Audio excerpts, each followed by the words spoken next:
Good morning, everyone, and welcome to our first screencast of the year, I guess officially, not counting our summer screencast that we did on Chapter 1.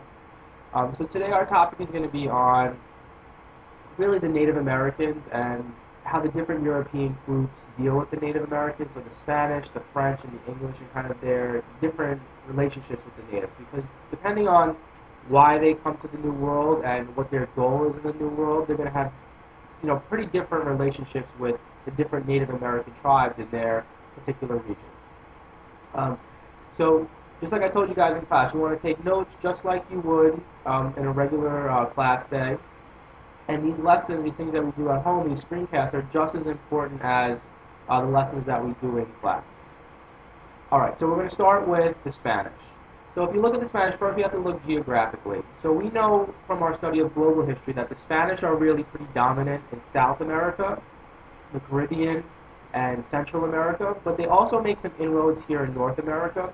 And so specifically for our class, we're going to focus more on their North American civilizations and their North American colonies. So predominantly what we're talking about is like the southwestern part of the United States and Florida, our Spanish colonies. So southwest, we're talking about New Mexico, Arizona, that region of what becomes the United States, and then Florida. So on this map here, it's your yellow regions on the map. So the Spanish and the natives. So let's talk a little bit about how they deal with the Native Americans in their particular regions. So first of all, from what you should remember from your history of global history, your study of global history, is that the people who come from Spain, we call them the conquistadors. So some of the more famous ones, like Hernando Cortez, who's going to be conquering the Aztecs in Central America in the early 1500s, and Pizarro, who's conquering the Incas in South America a little bit later on in the 1520s. They're coming to conquer the land and to take control of the territory. And you might have learned the phrase in global history, God, gold, and glory. And that's the reasons that they're coming. And a lot of that is pretty accurate as to why the Spanish are coming. The Spanish are coming to try and find wealth in the New World. Remember, their original purpose is to try to get to the East Indies and to try to get to India and to get spices and to get trade. And so when they actually just realize that they discovered the New World, they're looking for wealth and to extract wealth from the New World. So you have to kind of keep that mindset in mind, that that's kind of the big reason for why they're coming here. Now, as far as their North American colonies are concerned, that's really like the outposts of their colonies. So they're more kind of like a border for their more important colonies down in South America and Central America. They want to kind of increase population, try to get a presence there, but they're not necessarily going to be making tons of money off of New Mexico, or Florida in general. Now, a little bit about their mindset. So with the Spanish, how do they deal with the Native Americans? Well, the Spanish basically attempt in the early years to set up something known as the encomienda system. And to me, the encomienda system to me is a direct replication of the feudalism, system of feudalism in Europe. So basically, the Indians are going to kind of they want the Indians to kind of take on the role of the serf at the bottom of this social ladder. So the Spanish are going to come, they're going to set up these big estates. And basically, the Spanish person who owns the estate, in a lot of ways, technically owns the Native Americans who live on the estate. And so they kind of take on the role of the serfs. They work the land, they farm the land for the Spanish. And for all intents and purposes, they're pretty much the slaves of the land. Now, what kind of separates them, I guess, from slaves would be that the Spanish kind of feel like they have obligations towards the natives as well. So the obligations that the Spanish feel that they have towards the natives are, giving them their culture. They consider their better culture. So, their religion, their language, their customs. So the Spanish are very much in favor of trying to transplant their customs, their culture onto the natives. So they do intermarry with the natives pretty extensively. And so that's going to be a major difference between the Spanish and, say, the British, or maybe the French a little bit, but mostly between the Spanish and the British is this system. Now, the encomienda system doesn't last all that long because the natives start to die off from diseases pretty early on. But it lasts a little bit longer up in North America because there's less of a Spanish presence up there in North America. Now, a lot of the Spanish they can be extremely cruel, with their natives, or they could be, pretty kind, just like a slave owner. It kind of depends on the personality of the Spanish person who's taking control. What you have to understand here is that unlike the English colonies, the Spanish took very direct control over their colonies. So they set up a system where the governors they're called the viceroys of the different regions of the Spanish Empire, they report directly back to the King of Spain, and they have a very direct political control. So it's not like the English colonies who are following this idea of salutary neglect for a long portion of their rule in North America, and kind of letting the Puritans have self-government, and the Chesapeake Bay have the House of Burgesses. They're not really doing that. They're basically taking much more direct control over them. So you can kind of see the results of that in the social system that develops in these Spanish colonies in North America. So one of the really big things that's important to the Spanish is trying to convert the natives to their religion. So what version of Christianity are they? So the Spanish are coming, they're Catholics, and the important order that comes with the Spanish is called the Franciscans. And so they're a very religious group, not only in Spain, in other parts of Europe too, and they were a part of a movement known as the Counter-Reformation that went through Europe after the Reformation and Martin Luther and all these different Protestant groups come out. These other groups that are Catholic try to counter it and show why Catholicism is a better religion. And so they're going to go out, and one of their big things is being missionaries, going out and trying to convert people. So when they see the Native Americans, they look at this as the perfect opportunity to try and spread their religion. So a major thing here is to try and impress the Native Americans and try and get them to convert to Catholicism. And the Spanish, I would say, are the most successful at doing this, at getting the natives to convert in really substantial numbers. If you look at South America, Central America today, I mean, what is the predominant religion? Catholicism by far. And so you can see the after effects of how successful the Spanish were in getting people to convert to Christianity, specifically to Catholicism. How do they do it? They use a lot of things to kind of lure them in the beginning, as far as almost like showy type things, not really the religion itself, and then they start to try and convert people. One of the things that also kind of sells natives on it is the fact that when natives start to die in huge numbers due to diseases, European diseases, they don't quite understand why, but what they do notice is that the Spanish are not dying. And so some of them feel like, well, maybe their gods are more powerful than our gods, and that's why they're not facing the same issues as we're facing.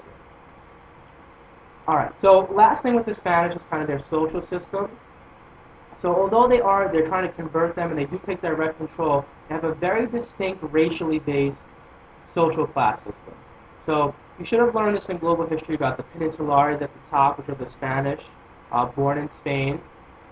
And you have different degrees depending on the way that they intermarry. So, the mestizos are the natives and the Spanish together. And so you have very distinct social classes within the Spanish colonies and Spanish society. And so this shows you two things. It shows you, number one, that they do interact with the natives, they do intermarry with them, and the reason that they intermarry with them is that they're trying to make them into their culture. So when a Spanish man would marry a native woman, the children would be brought up as Spanish, and so they would kind of get all of that culture and the language and everything that goes along with it. And so that's kind of how they try to spread their beliefs and spread their culture. But they do kind of make these distinctions based off of your ethnic heritage and your background. All right, so let's move on to the French a little bit. So if you look at this map again, the French are going to be the green portion of the map. So there's something you should notice about the French. Although they have a lot of territory in North America, they basically have the whole Ohio region, Central America, what's going to be later our Louisiana Purchase. They have a large portion of Canada, up by the Great Lakes region. One thing you should notice, though, is that those darker regions, the darker green shows you actual settlements. the French do not have a lot of physical settlements in the New World. They have a lot of territory, but they're not so big on trying to farm the land and create settlements. And that has to do with their mentality, why they're there. So the French and the Dutch are very similar in kind of their focus. Their major focus, for the French, is going to be basically this animal here, the beaver. Trading furs and trading skins. And so what they're going to set up in these territories, if we go back, what they're going to set up basically are trading outposts in this region here in the central part of North America, and they're going to set up forts to kind of protect their interests. But for the most part, they're not going to be doing a ton of settlements, a ton of farming. They have some cities or smaller towns, I guess you would call them, but nothing really huge, not like the English or even the Spanish for that city. So they're really focused more on economics and trading. And because of that, the fact that they're basically trading with the natives, and that's primarily what they want, the French have a pretty good relationship with the Native Americans because they're not, for the most part, encroaching on their land, stealing their land. They just kind of want to be there to interact with them, trade with them, make some money. And they're going to be obviously offering the natives a ton of European goods, which is in high demand for the natives. The natives want, European pots and pans and guns because those things are superiorly made to the native products. They last longer and they could use them for a lot of different things. And so the natives have high demand for the European goods, just like the French have high demand for the beavers that the natives are going to go out and hunt for them. And that's going to be a huge market back in Europe. And in Europe, for whatever reason, beaver skin hats and things like that are a huge fashion. They keep you warm, but it was just a fashion thing at the time. Wearing fur coats and beaver skin coats in the winter, was something common for wealthier people. So it's not like today where people are so outraged by you wearing furs. This was the best way to keep warm. I mean, think about a beaver. It's got basically like water repellent fur, and it's super warm at the same time. And so, it's going to be very high demand. Now, because of this high demand, what's going to happen here is some Native Americans are going to get caught up in this web of demand and trade. So there's two Native American tribes that are important here with the French. Up here in upstate New York, what you're looking at is the territory of the Iroquois elites. So the Iroquois are made up of five tribes: the Mohawks, the Onondagas, the Cayugas, the Onondaga, and the Seneca. So you have these five tribes up there in upstate New York. And the Iroquois are really interesting because they're a pretty powerful Native American group. So they're not somebody who you could deal with just like walk right over.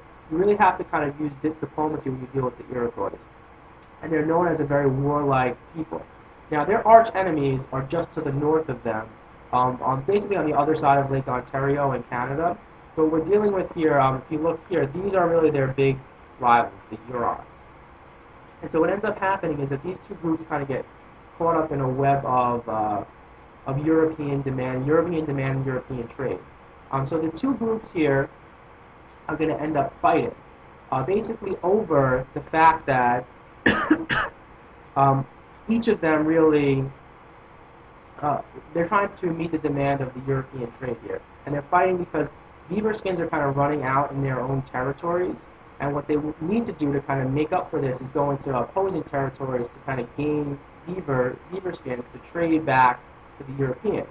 Now, the Europeans were pretty intelligent in how they set up these systems. And what they did was basically they would kind of give the European products, the manufactured products, to the natives first, and then kind of like on like a credit system. And then the natives would kind of owe them beaver skins to pay them back. And so it kind of created this demand and this demand and this demand. So what ends up happening is they're going to fight these wars known as the Beaver Wars. So the Beaver Wars are between the Hurons and the Iroquois. But really the root of this is the European demand for furs and the natives trying to meet that demand because they've become dependent on this trade with the Europeans. So the winner of this war is going to be the Iroquois, and they basically wipe out the Hurons when they win this war. So this is kind of important because it shows you how the Europeans' demand is kind of infiltrating into the lifestyle of the Native Americans. So lastly, kind of with the French, you're going to have they're going to try and convert people to the Jesuits. they're moderately successful, but because there's such a small amount of French people in these lands, they're not going to be as successful as the